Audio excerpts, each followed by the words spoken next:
all of us share a belief that we want justice to prevail. But only I'm the President of the United States. Members of Congress, they've got their constitutional duties, and I'm sure they will carry them out in the way that they think is appropriate. I'm President of the United States, and I'll carry out my duties as I think are appropriate. Welcome back to The Ed Show. That was President Obama today at his press conference responding to his critics on Iran, saying that the buck stops here. I'm the commander-in-chief, and ultimately, I'm in charge. Time to bring back our political panel.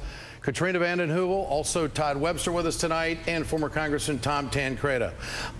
Katrina, was this a good moment for President Obama today? Did he clear the deck, and was he strong enough in dealing with this Iranian situation? You know, Ed, all along I have thought that President Obama has shown the right moral realism allied with a respect for the courage and independence of the Iranian protesters. Deplore the violence but do not take sides. And his speech in Cairo spoke eloquently about how does real democracy come about. It doesn't come about by another system imposing its system on a country. It comes about when people inside, Iranian human rights activists who respect what President Obama is doing in staying out of their country's politics, they have better chance to build their own democracy, not through American meddling. Our history in that country is not one that you want to use as a foil, as President Obama has said, for the mullahs to use against the human rights activists. Tom Tancredo, do you take issue with the president and how he's handled this so far? Not really. In fact, I take issue a little bit with my very good friend Dana Rohrabacher, believe this or not. The fact is, I actually think the president was right in the way he was handling the issue. I don't think there was an awful lot he should have said.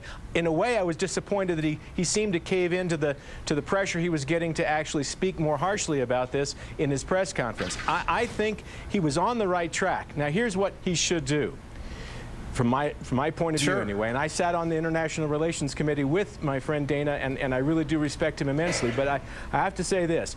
In this case, I think less talk and more of a different kind of action. It's sort of a different way of looking at Teddy Roosevelt's thing about speak softly, carrying a big stick.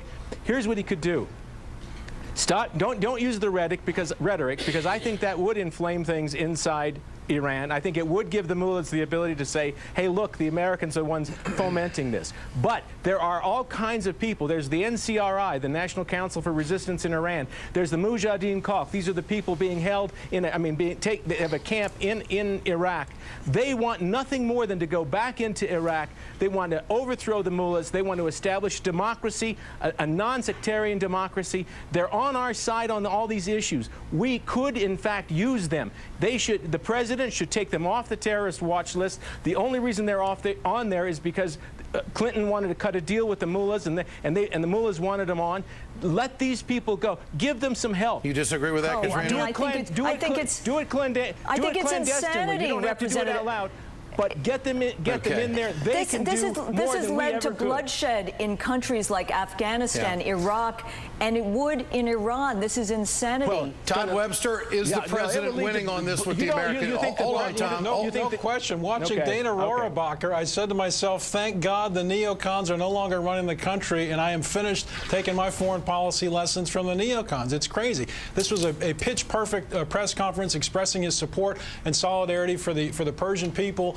If they can, that they ought to be defining their own future, as should every people throughout the Middle East and the rest of the world. At the same time, he's restoring America's sense of moral leadership and respect for human rights, and that's the message that was sent to the rest of the world. I don't understand why Mr. Rohrabacher is so confrontational. If Democrats had been that way when Bush was around, we would have been anti-troops and labeled anti-American and everything else. And, of course, words do matter. They do matter. And the Cairo speech, again, Ed, we had a correspondent in Iran who was talking to a wide range of people in Iran. That speech electrified the country. It played a role in what we're seeing around these elections. But I also think that, you've seen the failure of neocon foreign policy, and that's what we heard from this Dana Rohrabacher. It's a political football for these people who would be the first to suppress dissent in our country if they had more of their own way. And well, they do we as the neocons. Hey, Ed, go ahead, Ed, Tom. The leadership in Iran today, the mullahs, have got to be deposed. Do you want them? Do you really want them to have the nuclear weapon? Do you really want them to continue to foment chaos all over the Middle East, support for Hezbollah and all the rest? They've got to go. The way to do it is not to do it rhetorically, confrontationally. There are plenty of other options. I'm just suggesting the president should look at those options. Todd, what do you think? Yeah, like letting the Persian people define their own future. That's exactly what he did today. We're not going to go invade them. How do you do that? Take against regime change the off military? the table. Oh, yeah. You do, right. because that has led to nuclear proliferation and a mess of other problems, Representative Tancredo. The idea of regime change has led countries to get nuclear weapons or nuclear programs in order to fight U.S. intervention. We need to have a different approach, and letting Iranians define their own future leads, as it did in other countries, to a more stable democratic process and future. How do they how can they define their future with a government that's willing to shoot them in the street? What we're seeing now it's not as if you can go well, that's standard operating procedure when it comes to a revolution, Tom. I mean, that's how revolutions, I mean, there's always violence in every country where there's revolution and change. The question is, what should the President of the United States do? Hot topic. We'll have to come back to it on another day. I appreciate the panel being here tonight. Thanks so much. That's The Ed Show. I'm Ed Schultz. For more